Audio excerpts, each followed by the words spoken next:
안녕하세요. 9월 18일 월요일입니다. 오늘은 열왕기상 7장 27절부터 39절까지입니다. 제가 읽겠습니다. 또 노수로 받침술의 열을 만들었으니 매 받침술의 길이가 4규빗이요 너비가 4규빗이요 높이가 3규빗이라.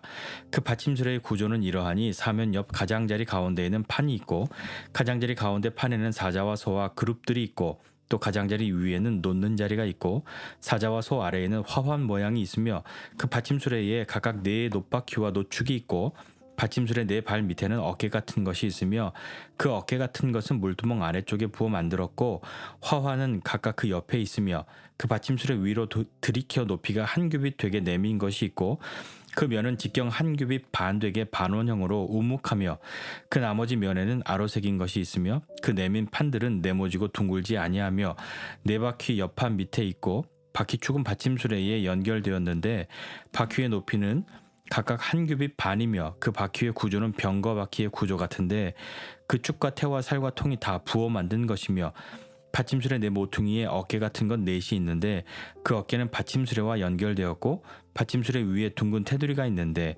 높이가 반규빗이요 또 받침술의 위에 버팀대와 옆판들이 받침술에와 연결되었고 버팀대 판과 옆판에는 각각 빈 곳을 따라 그룹들과 사자와 종려나무를 아로새겼고 또 그 둘레에 화환 모양이 있더라.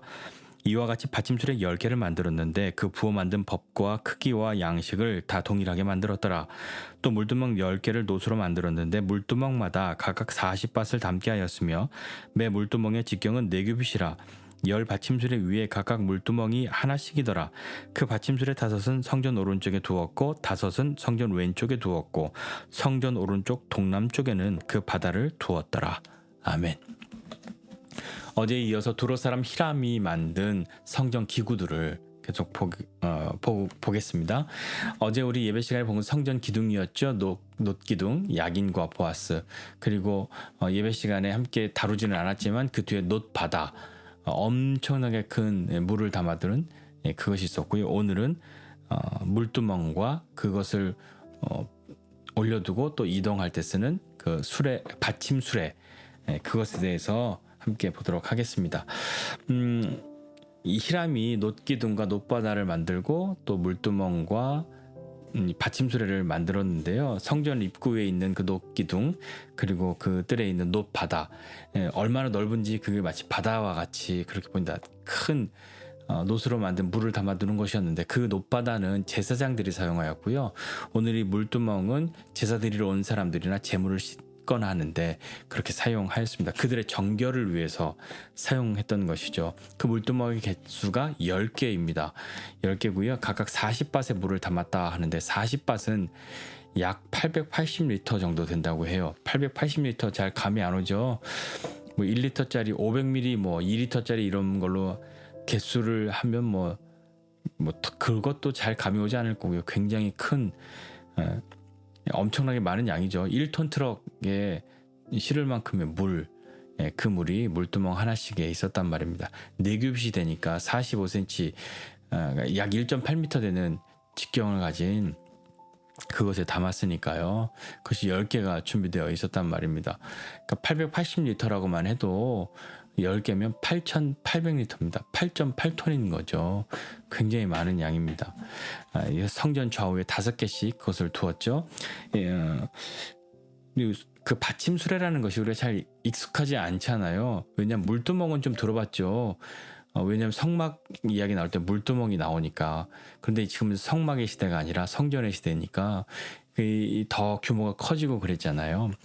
그래서 역대기나 뭐 이런 데 보면 물두멍만 나오는데 오늘 열왕기에는 그 물두멍보다도 그 받침 수레에 대해서 열왕기의 저자는 더 자세하게 이야기를 하고 있습니다. 받침 수레는요 역시 히람이 만들었죠. 굉장히 정교하게 만들었단 말이죠. 그 정교함이 어디냐, 그 기능이나 이런 것에 있어서도 하나의 어떤 부족함이 없을 정도의 정교하고 어떤 구조나 모양이 아주 뛰어난 그런 것을 가지고 있었던 것이죠. 심지어 이동을 위해서 바퀴도 달았단 말이에요. 병거의 바퀴와 같은 것을 우리 뭐 영화나 이런 데 보면 막 로마 전쟁할 때 병거 타고 막 그러지 않습니까? 그것처럼 바퀴를 4개를 두어서 양쪽을 2개를 연결한 축을 하나로 가지고 있는 바퀴 2개를 앞뒤로 해서 바퀴 4개를 가지고 수레를, 우리가 잘 아는 그런 수레를 만들었던 거죠. 왜 바퀴가 있냐? 물을 채우거나 그러려면 이동해야 되잖아요. 물을 그걸 계속 뭐 바가지로 퍼서 나를 수는 없지 않습니까? 그래서 정해진 곳으로 이동하거나, 그리고 혹 뭐 다른 일에 이동해서 뭐 움직여야 하니까 그렇게 했던 거죠.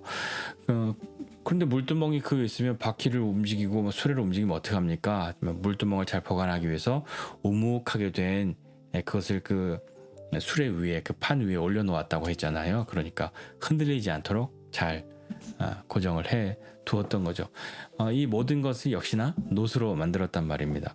하나님이 주신 지혜와 총명, 재능이 있었던 사람 히람, 그는 하나님이 주신 것으로 이렇게 정교하게 잘 만들었던 거죠. 그가 단지 재능만 있어서 그런 것이 아니라 신실하게 순종함으로 그 뜻을 따랐단 말입니다. 하나님께서 다윗을 통해서 보이신 그 양식대로, 또 그것을 전해받은 솔로몬이 전해준 대로 그렇게 했던 거죠. 이 물두멍은요, 제물이나 제사를 드리는 사람의 정결을 위해서 썼다고 말씀드렸잖아요. 과거의 성막 시대에서는 제사장이 그 물두멍에 손발을 씻고 성막 안으로 들어가고 제사를 드리고 하지 않았으면 그는 정결을 한 것을 지키지 못했기 때문에 죽임을 당할 수가 있어서 항상 정결하도록 그렇게 했죠. 그래서 이 씻는 것에 대해서 굉장히 중요하게 여겼단 말입니다. 하나님의 이 명령하신 그 뭐 성전의 기구뿐만 아니라 성전이나 성막에서의 어떤 모든 절차들이나 그런 방법들은 사람들이 의논해서 무엇인가 이렇게 결정하고 그런 어떤 형식들을 만들어낸 것이 아니라 하나님께서 모세를 통해 또 다윗을 통해 말씀하신 거잖아요. 이것을 지키는 것은요, 어떤 의미가 있습니까? 하나님이 말씀하신 것을 지키는 것이니까 하나님께 순종하는 것이고요. 그리고 또 하나님의 말씀에 순종하는 것으로 끝나는 것이 아니라 성전에서의 그 모든 것, 성막에서의 그 모든 것은 거룩하신 하나님 앞에서의 이 사람들의, 거룩하지 못한 사람들의 시간이기 때문에 하나님의 거룩하심, 또 성막이나 성전의 거룩함을 인정하고 거기에 순종하고 나아가는 것이죠. 그러나 지금 우리는 어떻습니까? 여러분, 뭐 우리 예배 드리러 올 때, 교회 갈 때 물론 잘 씻으시지만 문 앞에서 안 씻고 들어온 사람은 다 죽습니까? 그러진 않잖아요. 참 다행인 거죠. 그러나 우리 신약 시대에는 이러한 정결법이 아니라, 손발을 씻는 정결법이 아니라 예수 그리스도의 보혈을 의지하고 그 보혈로 우리를 정결케 함으로 그 우리의 정결함이 가능한 것이지 않습니까? 찬송가에도 보면요, 우리 잘 아는 찬송가, 뭐 흰 눈보다도 하는 찬송가 있지 않습니까? 가사에 보면요, 어느 한 부분은 물 같은 것 가지고는 씻을 수가 아주 없다고, 주님의 그 보혈로 구세주의 구속하심, 날 정결케 하셨다. 흰 눈보다 더, 흰 눈보다 더, 이렇게 찬송하지 않습니까? 우리는 성전에서 예배하지 않고, 그러니까 과거의 그 솔로몬의 성전에서 예배하지 않고 흔히 예배당, 성전이라고 부르는 예배당에서 지금 예배하지 않습니까? 때로는 뭐 온라인 공간에서도 그렇게 예배하고 그러지 않습니까? 더 이상 우리는 물로 우리를 정결케 할 수 없다는 것을 알죠. 그러면 우리는 무엇으로 정결하게 해야 되겠습니까? 앞서 말씀드린 것 같이 그리스도의 보혈로 우리를 정결케 할 수 있는 거죠. 다른 것으로는 우리의 어떤 행위나 우리의 무엇인가, 우리의 노력으로 막 씻어내는 것으로 정결하게 할 수 없단 말입니다. 성전에서 보면 물두멍과 이 받침술에, 이것은 제사를 드리러 온 사람 제물의 정결을 위해서 놓여져 있었다고 했잖아요. 근데 10개나 있었단 말이에요. 굉장히 많은 양이죠. 왜 이렇게 많이 있었겠습니까? 그만큼 정결이 중요한 것이었는데요. 제사 드리러 온 사람, 제물을 드리러 온 사람, 그 사람들을 향해서 잠깐만요, 이 물두멍에 물이 떨어졌으니까 좀 기다려주세요. 그럴 수 없는 것이었단 말입니다. 무슨 말씀인 거 아니? 정결케 되는 것, 주님을 만나러 오는 것, 그것은 다른 것 때문에 지체할 수 없지 않습니까? 그래서 항상 잘 준비해야 했던 것이고요. 우리도 우리를 정결케 하는 것을 위해서는 지체할 수 없는 거죠. 머뭇거려서는 안 된단 말입니다. 성전에 갔는데 잠깐만요, 좀 기다리세요. 물을 준비해야 되겠습니다. 물두멍에 물이 떨어졌어요. 그거 담을 때까지 기다리세요 하면 뭐 기다릴 수 있겠습니다만, 그것이 중요한 것이 아니지 않습니까? 지금 우리는 우리를 정결케 할 수 있는 그 길이 그리스도의 보혈이라고 믿는다면 주님 앞에 나아가는 데 있어서 머뭇거릴 이유가 없는 것이고요. 다른 것 때문에 기다릴 이유가 없지 않습니까? 물 같은 것 가지고는 결코 씻을 수 없습니다. 그것이 우리에게 주신 하나님의 은혜인 것이죠.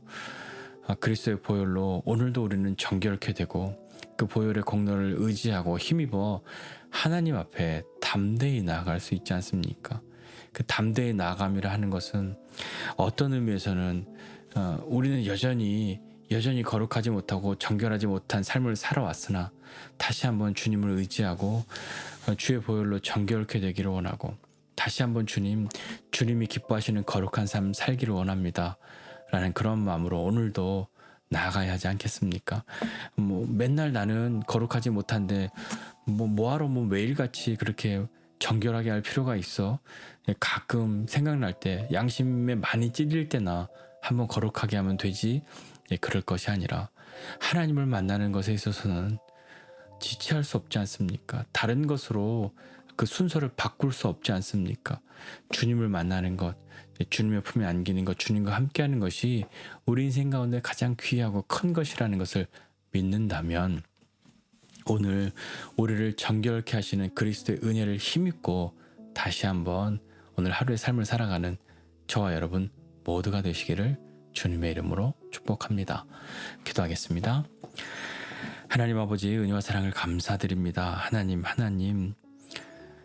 우리는 우리 스스로를 정결케 할 수 없는 사람들입니다. 그래서 이 구약의 사람들은 제물을 가지고 하나님 앞에 나아갔고 우리는 우리를 위하여 단번에 희생 제물로 드려지신 그 예수 그리스도의 보혈의 공로를 의지하여 하나님 앞에 나아갑니다. 하나님 물 같은 것으로는 우리를 씻을 수가 없으니 주의 보혈로 우리를 정결케 하여 주시고 주님 앞에 오늘도 믿음으로 나아갈 수 있는 사람들이 다 되도록 은혜를 더해 주십시오. 하나님 내가 가진 것으로 내가 살아왔던 것으로 하나님 앞에 나아가 은혜를 요구할 만한 당당함이 우리에겐 없으나 하나님 주의 보혈을 의지하여 주님 앞에 감히 뻔뻔하게 나아갑니다. 하나님 오늘도 우리에게 주의 은혜를 베풀어 주시고 그리스도의 보혈을 힘입어 주님 앞에 나아가 주님을 만나고 주님의 품에 안기는 그런 우리의 삶이 되게 하여 주옵소서. 주님 오늘도 주님 앞에 나아가고 내일도 주님 앞에 나아가는 주님 앞에 나아감에 있어서는 지체함이 없는 우리 되도록 은혜를 베풀어 주시옵소서. 감사드리고 예수님의 이름으로 기도드립니다. 아멘.